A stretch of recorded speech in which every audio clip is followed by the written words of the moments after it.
பாசமுள்ள பாண்டியாரு.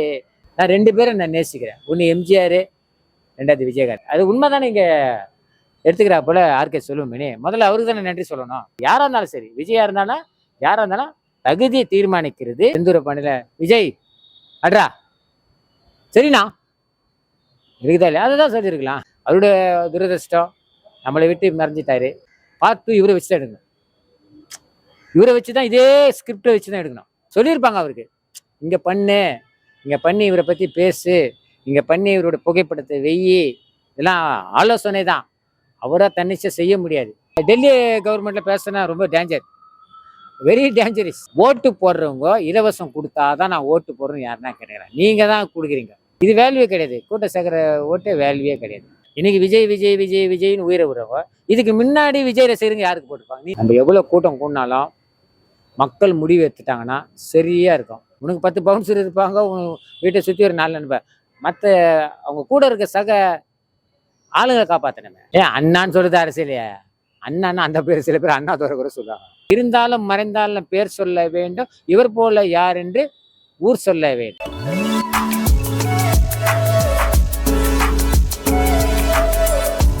இந்த படம் 34 வருஷத்துக்கு முன்னாடி எடுத்த படம். கரெக்டாக 34. ஆனால் படம் வந்து இன்னைக்கு ரிலீஸ் ஆன மாதிரி தான் இருக்குது. இன்னைக்கு தான் ரிலீஸ் ஆன மாதிரி இது. ஒரு வருத்தம், அன்னைக்கு அவர் நடிச்சது பெரிய தெரியல, புரியுதா சார்? ஏதோ நடிச்சமா கொண்டமான்னு போயிட்டாரு, கேப்டன் பேர் வாங்கி போயிட்டாரு. ஆனால் இனி யோசனை பண்றேன், இதுமாரி வசனம்லாம் இப்போ படத்துல இல்லையேன்னு. அந்த அளவுக்கு யாகத்தளிக்கான அந்த வசனம் பக்கவா இருக்குது. மக்கள் தான் அரசாங்கம், புரியுதா? மக்கள் தான் அரசாங்கம் சொல்லி அந்த வசனம் அது விஜயகாந்துக்கு கரெக்டா இருக்குது. அதுதான் அந்த படத்தோட வெற்றி. அன்னைக்கு வெற்றியில் இன்னைக்கு போட்டா வெற்றி தான் அது. இன்னைக்கு வந்து பார்க்கலாம், கத்துக்கலாம், இளைஞர்களும் பார்த்து கத்துக்கலாம். அதான் தான் சொல்றேனே, அது அப்பத்தி பார்த்துக்க இப்போது யோசனையா இருக்குதுங்க. எனக்கு மிஸ் பண்ணிட்டோமே விஜயகாந்தை. அதுதான் எனக்கு கவலைகாண்டி. அன்னைக்கு பார்த்தேன், டிவியில பார்த்தேன், எல்லாம் ஓகே தான். இப்படி ஒரு நல்ல மனிதரை நான் ஒரே ஒரு விஷயம் நான் பதிவு பண்ணிடுறேங்க இதை மைக்கு முன்னாடி.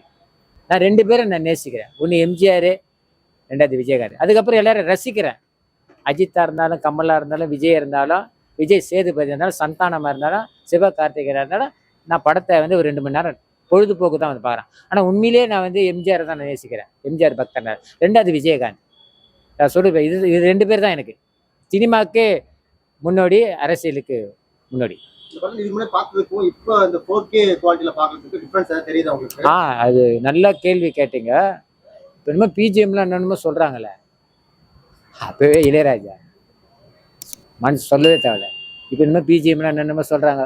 நிறைய டெக்னாலஜி வந்துருச்சு, ஒருத்தர் வச்சு பிஜிஎம் ஆரம்பிச்சிடறாங்க. அன்னைக்கு அவ்வளோ பேர் வச்சு ஒரு பேக்ரவுண்ட் மியூசிக் பண்ணுறது இளையராஜால தான் முடியும், புரியுதா? அதான் ஒரிஜினாலிட்டி அதான். சும்மா நீ ஒருத்தர் ரூம் உள்ளே சிஸ்டம் வச்சு 4 ஸ்பீக்கர் வச்சு பிஜிஎம் போடுறாங்க, சவுண்ட் எஃபெக்ட் கொடுக்குறாங்க. அன்றைக்கி அவர் நிறைய பேர் யூஸ் பண்ணியிருப்பாரு. ஃப்ரூட்டு முதல் கொண்டு வயலிங்கு, தபேலா, ட்ரம்ஸு நிறைய இருக்குது. அவர் எல்லாரும் யூஸ் பண்ணி தான் அது கொண்டு வர முடியும். அந்த ஸ்க்ரீன் பிளேயில் பேக்ரவுண்டு கொண்டு வர முடியும். வேற யாரும் முடியாது. தலைக்கேன்னு என்னால் இன்னி வரைக்கும் முடியலையே தானே, அவரை பீட் பண்ண முடியல. அதுதாங்க நான் சொல்கிறேன். இன்னைக்கு எல்லாமே மாற்றிக்கிறாங்க, தொழில்நுட்பத்தோட ஸ்பீக்கர்லாம் மாற்றிக்கிறாங்க. அது கரெக்டாக இன்னைக்கு நல்லா இருக்குது. அன்னைக்கு பார்த்த சாங்குக்கு அந்த பாசமுள்ள பாண்டியாரு அந்த பாட்டு, அது மாதிரி ஆட்டமா தேரோட்டமா சொல்லலத்தா பாடினது இப்போ நல்லா இருக்குது. ஸ்க்ரீன்ல சவுண்டெல்லாம் தனித்தனியாக வருது. அன்னைக்கு தெரியல எங்களுக்கு. வசனம் தாங்க. காதல் காட்சி கூட அவ்வளோ இல்லை, இந்த கணவன் மனைவிக்குள்ள குடும்ப செட்டில்மெண்ட் தான். வசனம் அனல் பறக்குது யாகத்தளிக்கான், அதுதான் தேவை. ஒரு படத்துக்கு வசனம் தானே மெயினு. வசனமும் மியூசிக்கு தானே மெயினே. பாட்டு ஸ்டோரி தானே வேணும். ஸ்டோரி தான் இருக்குது. மக்கள் தான் அரசாங்கன்றாங்க, அப்புறம் என்ன? அதான் ஸ்டோரி. இந்த கதை வந்து எடுத்தா வீரப்பன் கதை தான் சொல்லுவாங்கலாம். உண்மை தானே அது, புரியுதா? உண்மை தானே நடந்தது, புரியுதா? அவனை பிடிக்க முடியாதா, சுட முடியாதா, பண்ண முடியாதா? அது உண்மை தானே. இங்கே எடுத்துக்கிறா போல ஆர்கே செல்வமணி. முதல்ல அவருக்கு தானே நன்றி சொல்லணும். ஒரு தைரியம் வேணும்ல. என்னதான் அவர் படிச்சு டிஎஃப்ஐ இப்படி தான் படிச்சுட்டு வந்தார். யாரு? செல்வமணி.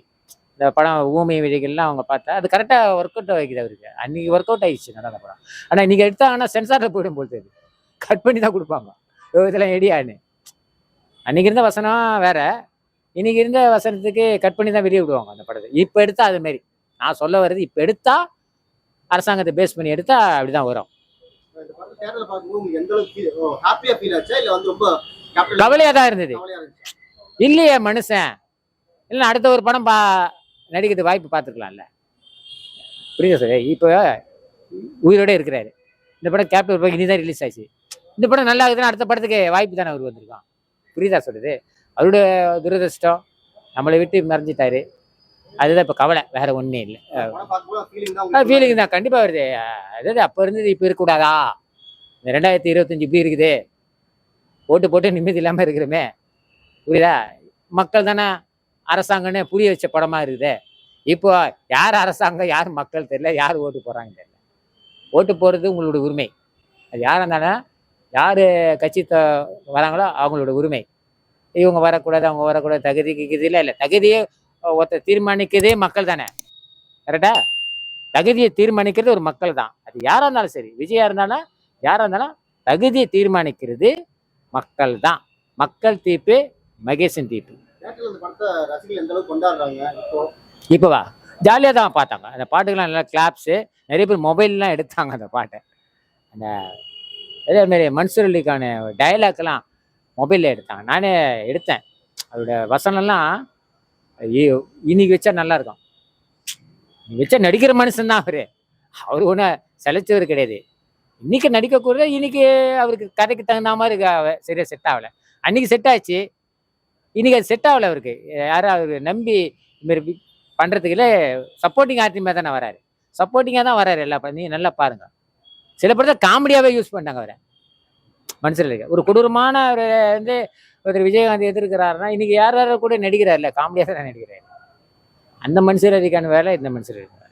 இந்த படத்தை வந்து பார்ட் 2 இருக்கலாம் சொல்லிட்டு செல்வமணி சொல்லியிருந்தாரு. அதுவும் வந்து விஜயகாந்த் மகனை வச்சு சொல்லியிருந்தாரு.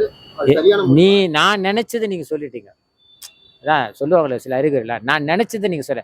அந்த கேள்வி நான் ஆரம்பத்தில் நான் பதிவு பண்ணிடுறேன். இது பார்ட் 2 எடுக்கலாம். ஏன்னா யாரோ வந்து புஷ்பா 1 புஷ்பா 2 சிங்கம் 1 சிங்கம் 2 சிங்கம் 3 சிங்கம் 4 வரைக்கும் எடுத்துக்கிறாப்பல. எடுத்துக்கிறாங்களா இல்லையா? புரியுதா? லாரன்ஸ் நிறைய இருக்குது. அப்படியே பாட்டா வரும். புரியுதா சொல்றது? திருப்பி தேட்டருக்கு வர வைக்கிறதுக்கு தான். திருப்பி வர வைக்கணும். திருப்பி ஒரு பிரபாகரன் விஜயகாந்தை பார்க்கணும்னா பார்ட் 2 இவரை வச்சு தான் எடுக்கணும். இவரை வச்சு தான், இதே ஸ்கிரிப்டை வச்சு தான் எடுக்கணும். இதே ஆளுங்க வச்சு தான் எடுக்கணும். இதே மியூசிக் டைரக்டர் வச்சு தான் எடுக்கணும். கொஞ்சம் மாறி போயிட்டு அப்புறம் போச்சு சொதப்பல ஆயிடும். சொதப்பல கண்டிப்பா ஆயிடும். லாகிங் ஆயிடும். சொல்றது புரியுதா? பார்ட் 1 பார்த்தீங்கன்னா பயங்கர ரிஸ்கியான சீன்ஸ் இருக்கு. ரொம்ப பிரம்மாண்டமா எடுத்திருப்பாங்க. ஸோ கேப்டன் அளவுக்கு வந்து அவருடைய மகன் இந்த அளவுக்கு எங்க இப்போ கேப்டனோட முடிஞ்சு ஸ்டோரி முடிச்சிட்டாங்க, சாவடிச்சு. அடுத்தது இப்போ யார் இருக்கிறாங்கன்னு அவங்கள வச்சு எடுக்கலாம்ல. இன்னைக்கு என்னென்ன நடக்குது நாட்டில், பார்ட் 2 இன்னைக்கு என்னென்ன நடக்குது, சமுதாயத்தில் எப்படி இப்படி மக்கள்லாம் விழிப்புணர்ச்சியோடு இருக்குன்னு ஒரு படம் எடுக்கலாம்ல. அவருக்கு தான் வயசா இல்லை, எத்தாக இருக்கிறாரு, நல்லா ஃபைட் பண்ணுறக்கூடிய நல்ல பாடி லாங்குவேஜில் அவருக்கு இருக்குது. அவங்க சின்ன பையனுக்கு கண்டிப்பாக இருக்கும். சின்ன பையன் கூட நடிக்கலாம், பெரிய பையன் கூட நடிக்கலாம். புரியுதா? நடிக்கலாமே, நடிக்கலாம், தவறு கிடையாது. ஏங்க எல்லா வாரிசு பிள்ளைங்க நடிகை, இவர் பிள்ளைங்க என்ன குறைச்சில? கதை இருக்கணும். மூஞ்சி சரிதான் இல்லைங்க, மக்களுக்கு போய் சேர்ற மாதிரி கதை இருக்கணுங்க. அதுதான் ஜெயிக்க முடியுமே. எடுக்கலாம். எங்கெங்க மைனஸ் ஆகி அவர் விட்டாரோ கலை பணியை, அதை வந்து இவர் எடுக்கலாம், பேஸ் பண்ணி எடுக்கலாம். ஏன் எம்ஜிஆரே ஒரு படத்தை பிரேக்கப் விட்டுட்டு, அண்ணா என் தெய்வன் ஒரு படத்தை விட்டுட்டு பாக்யராஜ் எடுத்து பண்ணலையா? பார்ட் 2 அவசர போலீஸ் 100ன்னு ஜாம்பவன் தான் நான் சொல்லுவேன். அவர் விஜயகாந்த் ஒரு ஜாம்பவன், எம்ஜிஆர் ஒரு ஜாம்பவன். அந்த பாதிலே விட்ட படத்தை பாக்யராஜ் எடுத்து பண்ணார அவசர போலீஸ்ன்னு ஸ்டோரி கொண்டு வந்துட்டார மாமான்ற ஒரு கேரக்டர்ல. அது மாதிரி விஜயகாந்த் ரமணா படத்துல என்ன பாயிண்டோட விட்டாங்களோ அதுல இருந்து பையனை எடுத்துன்னு வரலாம். அது டைரக்டருக்குலாம் நிறைய விஷயம் தெரியாமலாம் இருக்காது. அதெல்லாம் பழைய டைரக்டர்லாம் கரெக்டாக ஆராய்ஞ்சு இதில் கதையில் எத்தனை மையப்படுத்தி வைக்கணும், ரமணான்ற ஒரு கேரக்டர் எப்படி உருவாகணும் டைரக்டருக்கு தெரியும். குறிப்பா இந்த படத்தை வந்து ரீலீஸ் பண்றதுக்கான காரணம் என்னன்னு நினைக்கிறீங்க? நிறைய படம் இருக்கு, கேப்டனோட படம் நிறைய படம் இருக்கு. ஏங்க விஜய் கூட தான் பண்ணாங்க, சச்சினுக்கு தான் பண்ணாங்க, புரியுதா? சமீபத்தில் ரஜினி தான் பண்ணாங்க. செகண்ட் ஏதோ ஒரு படம் பாட்சா கூட பண்ணிக்கிறாங்க. இதெல்லாம் செகண்ட் ரிலீஸ் பண்றதுக்கு என்ன, கொஞ்சம் டெக்னாலஜி மாறல. குறிப்பா இந்த படத்துக்கு கேப்டன் பிரபாகரன் ரிலீஸ் பண்ணது வேற நிறைய நிறைய படங்கள் இருக்கு. இருந்தாலும் கேப்டன் பிரபாகரன் வந்து இது ரொம்ப பூஸ்டருங்க இந்த படம் அவருக்கு.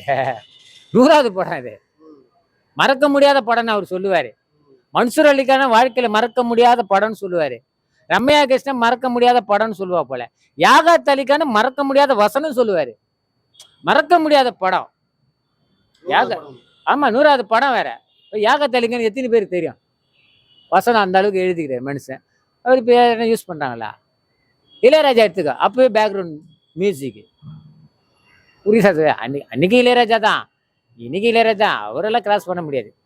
இந்த மாதிரி வேற என்ன படங்கள் எல்லாம் கேப்டன் படங்கள் வந்து ரிலீஸ் பண்ணாங்க? நிறைய பூந்தோட்ட காவலகாரன் பண்ணலாம், நீ சொன்ன மாதிரி ரமணா பண்ணலாம். அப்புறம் இந்த எங்கள் வீட்டு எல்லாம் நாளை கார்த்திகை ஒரு ஒரு அதுவும் ஓடின படம் தான் நான் சொல்றேன். புரியுதா? ஓடாத படமும் ரிலீஸ் பண்ணலாம், தவறு கிடையாது. ஓடின படமே அவருக்கு நிறையவே இருக்குது. அதில் நிறைய படம்லாம் அவர் சூஸ் பண்ணி போடலாம். பூந்தோட்ட காவலர் அருமையான படம். அதுவும் தர்மதுரையும் ஒரே மாதிரி இருக்கும். தர்மதுரை ரஜினி படம் பாரு, அதில் ஒரே மாதிரி இருக்கும். அதே பூந்தோட்ட காவலர் அதே மாதிரி தான் இருக்கும். இந்த படம் வந்து இப்போ ஜென்ரேஷன் இருக்காங்க, 2K கிட்ஸ் இருக்காங்க, அவங்களுக்கு அந்த படம் பிடிக்குமா? வந்து பார்ப்பாங்கன்னு நினைக்கிறீங்களா? பார்க்கலாம். ஏன்னா அரசியல் நிறைய இருக்குது இல்லை. ஓட்டு போகிறதுக்கு என்னென்ன தகுதியை இந்த படத்தை பார்த்து தெரிஞ்சுக்கலாம். நம்ம ஓட்டு போகிறதுக்கு தகுதி என்ன, இந்த படத்தை பார்த்தோன்னா மக்கள் தான் அரசாங்கம். அரசாங்கம் வந்து மக்கள் கிடையாது, நாம நியமிக்கிற ஆளு தான். அவன் போய் பதவியில் உட்காந்து உண்மையா இல்லையா? அதுக்கு இளைஞர் அணிலாம் யூத்லாம் பார்க்கலாம். மாநாட்டில் வந்து விஜய் கேப்டனை வந்து அண்ணான்னு சொல்லி பாசமா கூப்பிட்டுருந்தாரு. யார கேப்டனை எங்க அண்ணன் விஜயகாந்த் சொல்லியிருக்காரு. அது நீங்க எப்படி பாக்குறீங்க? நான் முதல்ல அவர் பதிவு பண்ணிடுறேன். நான் எம்ஜிஆருடைய தீவிர பக்தர். சினிமா துறையில் அரசியல் 2 பேரும் நேசிக்கிறாள். யாருன்னா ஃபஸ்ட்டு எம்ஜிஆர், சினிமா துறையில் விஜயகாந்த். நான் 2 பேரும் நேசிக்கிறேன்.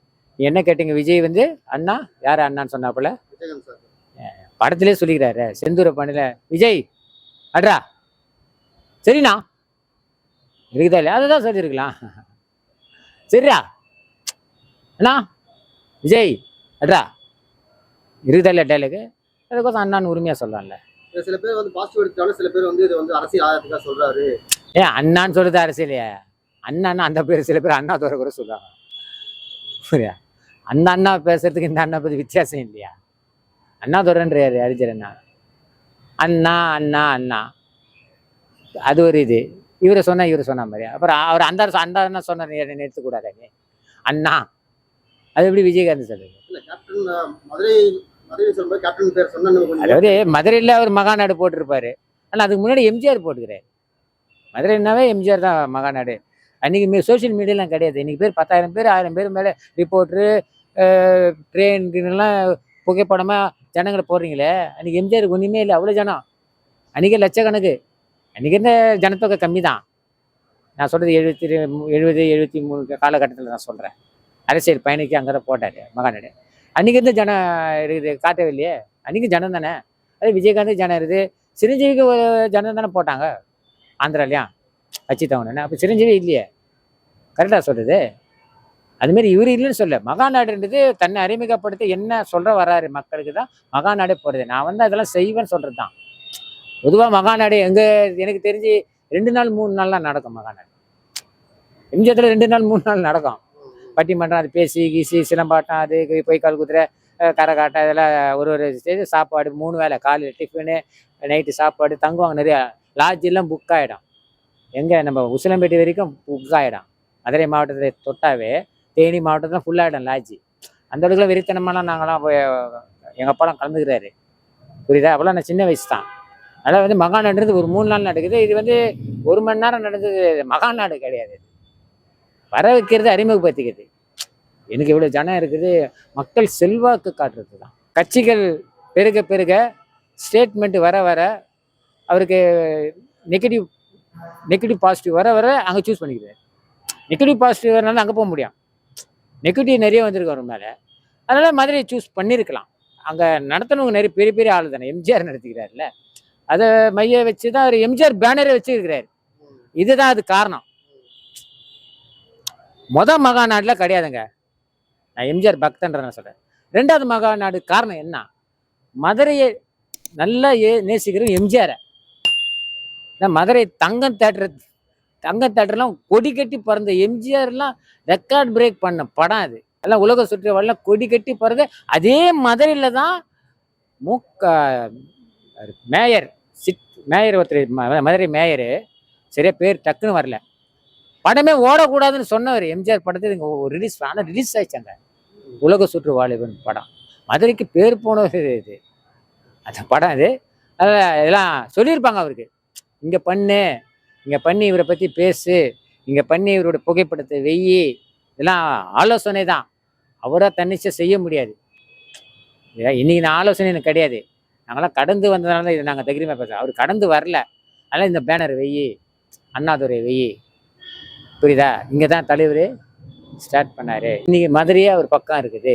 அண்ணாதுரை சிஎம்ப்பா, எம்ஜிஆர் சிஎம்மு. அதுக்கடுத்து விஜயகாந்த் வேற மாதிரி தானே பேசுவாங்க, கூட்டணி வச்சுட்டாரா சொல்லுவாங்க. 2026 டிவிக்கு இந்த அளவுக்கு வெற்றி பெற நினைக்கிறீங்களா இல்ல எப்படி பாக்குறீங்க? எம்ஜிஆரே கத்துன்னு வந்தவர் அரசியல், அண்ணாதுரைலாம் கத்துன்னு வந்தவர். இது கத்துக்கல, கலை பயணம்தான், கலை பயணம்தான். அரசியல் பயணம்னு ஒன்று இருக்குதுங்க, கலை பணின்னு ஒன்று இருக்குது, கலை பயணம். இது கலை பயணம் பண்ணிட்டு தான் அரசியல் வராது. சில பேர் அரசியல் பண்ணிட்டு கலை பயணத்துக்கு போவோம், சினிமா நடிக்க போவாங்க. பார்த்துக்கிறீங்களா? அரசியலாக இருந்துட்டு சினிமாவை நடிக்கிறவங்களும் இருக்காங்க. ஆனால் சினிமாவில் நடித்தவங்க அரசியலில் வந்தவங்களும் இருக்காங்க. அதில் எம்ஜிஆர் தமிழ்நாட்டு ஒரு உதாரணம். அதில் ஒரு உதாரணமாக இருக்கலாம். நான் சினிமா நடிச்சுக்கிறேன், ஆனால் அனுபவம் வேணும்ல. எல்லாத்தையும் தாங்கிற சத்தியரை நம்ம தொண்டர்களை காப்பாற்றணும்ல. நீ காப்பாற்றிக்கிறோ இல்லையோ, உனக்கு 10 பவுன்சர் இருப்பாங்க, வீட்டை சுற்றி ஒரு 4 நண்பர், மற்ற அவங்க கூட இருக்க சக ஆளுங்களை காப்பாற்றணுமே. எப்படி? அதுக்கு தேவை அவர் அரசியல் இல்லை. தமிழ்நாட்டு மக்கள் ஒரு மாற்றத்தை எதிர்பார்க்கறாங்க. கண்டிப்பா 2 கட்சியை தான் மாத்தி இருக்காங்க. அப்படிங்கும்போது 3வது கட்சி ஒரு மாற்றத்தை எதிர்பார்க்கறாங்க. அப்படிங்கும்போது டிவிக்கு நிறைய வாய்ப்பு இருக்கா? அதாவது இவர் நடுநிலை தாங்க. அது நடுநிலைலாம் புரியுதா? கொள்கைக்கோசம் 50 வருஷம் ஓட்டு போடுறவங்க இருக்கிறாங்க, திமுகல இருக்கிறாங்க, ஏடிஎம்கேல இருக்கிறாங்க, காங்கிரஸ்ல இருக்கிறாங்க. இவங்க நடுநிலை. யாருக்கு தீர்மானம்? இதுக்கு முன்னாடி யார் போட்டிருப்பாங்க? நான் கேட்குறேன். இன்னைக்கு விஜய் விஜய் விஜய் விஜய்னு உயிரை விடுறவங்க, இதுக்கு முன்னாடி விஜய் ரசிகருங்க யாருக்கு போட்டிருப்பாங்க? நீ தன்னுடைய அப்பா சொல்கிற பேச்சு கேட்டுக்கின்னு, அம்மா சொல்கிற பேச்சு கேட்டுன்னு, ஒய்ஃப் பேச்சு கேட்டுக்கின்னு, இன்னைக்கு அந்த ஓட்டு போகாது. அவன் கல்யாணம் ஆயிருந்தால் அது ஓட்டு போயிருக்காது. அவன் கல்யாணம் ஆகாமல் யூத்து ஓட்டு 18லேருந்து 25 வயசு இருந்ததுன்னா, யூத்துங்க ஓட்டு நான் சொல்கிறேன், அது ஓட்டு விஜய்க்கு தான் போடுவாங்க. பேரண்ட்ஸ் சொல்லி போட மாட்டாங்க. எப்பா டேய் ஓட்டு போட்டியாடா? நாங்களாம் போட்டு வேண்டாம். சரிப்பா பார்த்துடா, அந்த சின்னத்துக்கு போடுறான்னு அப்பா அதிகாரம் பண்ண, சரிப்பான்னுவான். அவன் போட மாட்டான். அதான் நடுநிலை ஓட்டு. ஜெயிக்க வைக்கிறதே பெரிய கட்சி அந்த நடுநிலை ஓட்டு வாங்கணும். அது இவர்கிட்ட இருக்குதுன்னு உங்களுக்கு தெரியுதே இல்லையோ, நான் மகாநாளில் காட்டுறது தான். நான் மகாநாள் இவ்வளோ ஜனத்தை காட்டியேன், என்கிட்ட இருக்குது, என் பின்னாடி ஒரு கூட்டம் எப்பவுமே இருக்குது. அது நடுநிலை ஓட்டு தான். அது தீர்மானமான ஓட்டு கிடையாது. இப்போ அவங்ககிட்ட போயிட்டு இதில் போட மாட்டானுங்க. காசை வாங்கிக்கு அங்கே தான் போடுவானுங்க. காசை வாங்கிக்கானுங்க, வேற என்ன போடுங்க. ஏன்னா அவனுங்க ட்ரெண்டிங்கே மாறிக்குது. இப்போ இவர் என்னைக்கு அரசியல் ஆரம்பிச்சாரோ அன்றைக்கி ட்ரெண்டிங் மாற்றினானுங்களா. தோக்கறாரு ஜெயிக்கிறாரு வேற விஷயம், ட்ரெண்டிங் மாற்றினாரு. அதான் நடுநிலை ஓட்டு. அந்த நடுநிலை ஓட்டு பிரிக்க தான் முடியும், ஃபுல்லாக வாங்க முடியாது. இப்போ 2 மாபெரும் ஆழம் விழு மரம் கட்சினா திமுக ஏடிஎம்கே. இது பிரிக்கிறதுக்கு ஒரு சக்தி ஒன்று வேணும்ல. அதுக்கு தான் பிரிக்க தான் முடியும். வாக்குக்காண்டி ஒரு 18%, 5% அவர்கிட்ட கண்டிப்பாக ஓட்டு இருக்குதுங்க. இது வாக்காளர் விஷயம் கோசம் நான் சொல்ல, கண்டிப்பாக இருக்குது. என்னுடைய கருத்து பிரகாரம் 234 தொகுதியில் எடுத்தாலும் ஒரு ரசிகர் மன்றத்துக்கு 25 பேர் மெம்பர்ஸ் சேர்த்தா கூட, புரியுதா சொல்லுது, மாவட்டம் தென் சென்னை வட சென்னை இப்படி எடுத்தால் கூட குறைஞ்சபட்சம் ஒரு தொகுதியில் ஒரு 5000 வாக்காவது இருக்கும். ஒரு இதில் நான் சொல்கிறது புரியுங்களா? ஒரு 5000 விஜய் ரசிகர் தான். அடுத்த தெருவில் இதெல்லாம் கூட்டி கழிச்சு தான் திமுகவா டிஎம்கேயா வர்றது. நான் சொல்கிறது புரியுதா? இப்போ பிரிப்பார், சீமானும் பிரிக்கிறாரு தான் ஓட்டு, இவரும் பிரிப்பார் தான். என்னை பொறுத்த வரைக்கும் 2 பேரும் பிரிக்கிறது தான் இந்த எலெக்ஷனை வரும். ஏன்னா வாக்கு செதறுது. 4 முனை போட்டிங்க. புரியுதா? இது 5 முனை போட்டியாக கூட மாறலாம். அப்போ எப்படி ஓட்டு போகும்? கேப்டனோட மதுரை மாநாடு மிகப்பெரிய அளவில் பேசப்பட்டுச்சு, எல்லாம் உலகமே திரும்பி பார்த்துச்சு. அதே மாதிரியே டிவிக்கோட இந்த மாநாடு வந்து அந்த அளவுக்கு இருந்துச்சா? கொஞ்சம் சொல்கிறேன், நல்லா கேளுங்க. நம்ம எவ்வளோ கூட்டம் கூடினாலும் மக்கள் முடிவு எடுத்துட்டாங்கன்னா சரியாக இருக்கும். அன்றைக்கி எம்ஜிஆர் கூட்டினார், சரியான முடிவு எடுத்தாங்க. ஓகேவா? ரெண்டாவது நீ சொன்ன மாதிரி விஜயகாந்த், ஓகேவா, முடிவு எடுத்தாங்க. எதிர்கட்சியாக போய் உட்காந்தாரு 29 எம்எல்ஏ. இன்றைக்கு அதுதான் எல்லாரும் எதிர்பார்க்குறாங்க. மகாநாடு கூட்டிட்டா எதிர்பார்ப்பாங்க. அவர் கேப்டனு கடந்து வந்தவர், எல்லா எலெக்ஷன் பார்த்து வந்தவர். கரெக்டுங்களா? ஒரு எலெக்ஷன் தான் பார்க்குறாரு, அது மெயின் எலெக்ஷனுக்கு எம்எல்ஏ. இதுக்கு முன்னே வார்டு மெம்பர்லாம் நின்று இருப்பாங்க, பஞ்சாயத்து இதெல்லாம் ஜெயிச்சிருப்பாங்க. சரியாக தெரிய தகவல், அது உண்மையாக தான் இருக்கணும். அதை வச்சுலாம் அரசியல் பண்ண முடியாது. வார்டு உறுப்பினர் அந்த கிராமத்தில் நகராட்சி போராட்சிலாம் இருக்குது தெரியுங்களா, கவுன்சிலர்லாம், அதை வச்சுலாம் சாத்தியப்படாது. எம்எல்ஏ ஜெயிக்கிறது தான் பெரிய விஷயமே. அதுக்கடுத்து இது விட்டாருன்னா சாய்ஸ் எம்பி, அதில் வாய்ப்பு இருக்குது. கேப்டனோட மாநாட்டை இது தாண்டிடுச்சா இல்லை தாண்டியா? டிவிக்கு மாநாடு தாண்டிச்சு கீண்டிச்சு இல்லை, ஜனங்க பொறுத்தப்போ அந்த விழுப்புரத்தை ஜாஸ்தியாக இருந்து இது கம்மியாக தான் இருந்தது. ஒத்துக்கிறீங்களா? அது ஜாஸ்தியாக இருந்தது தெரியுங்களா? கம்மின்றீங்களா? ஆமாம், விற்கிறவனோட மதுரை கம்மி தான். ஏன்னா அந்தளவுக்கு நிறைய பேர் வந்து அலோவ் பண்ணலையா இல்லை இவ்வளோதான் லிமிட்டான்னு தெரியல. புரியுதா சொல்கிறது? ஏன்னா அறிக்கை நிறைய விட்டா, குழந்தை குட்டியில் யாரும் பெண்மணிக்கெலாம் வராதிங்க ஒரு அறிக்கை முன்னாடி விட்டா போலையா விஜய். அதனால வராமல் இருந்திருக்கலாம். ஏன்னா ரொம்ப கூடக்கூடாதுன்னு சில பேர் மயக்கம் இயக்கம் வந்துச்சு, நாளைக்கு பெரிய இஷ்யூ ஆகிடும்ல. அதனால் தவிர்த்து வராமல் இருந்திருக்கலாம். ஏன்னா மகள் அந்த லெவலுக்கு ஸ்ட்ரென்த் இருந்து ரெண்டாவது மகள் இல்லை தான். அவன் என்ன கிரெயின் போட்டு காட்டுறாங்க, அதில் தெரியுது, அதில் ஜாஸ்தியாக இருந்தது. இதை விட ஏக்கர் அது பெருசுங்க.